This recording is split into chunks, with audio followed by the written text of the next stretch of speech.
Tiger 3 चित्रपटमध्ये Imran हाशमीचा जो villain role आहे, एक बघण्यासारखं कलाकृती आहे. जसं की कॅटरीना कॅफ प्लस सलमान खानची तुम्ही जी केमिस्ट्री याच्या अगोदर पाहिली असेल टायगर किंवा टायगर 2मध्ये, तर याही चित्रपटात थोडं जरा वेगळी स्टोरी तुम्हाला पाहायला भेटेल. आणि जे काही स्कायमध्ये भांडणं होतात, तर ती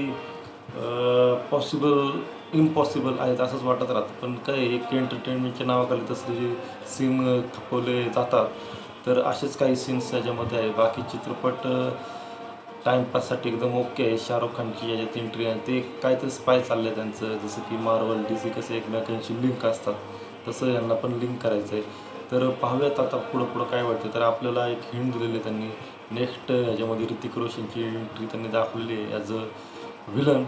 तर तुम्ही चित्रपट पाहिला असेल तर तुम्हाला तो कसा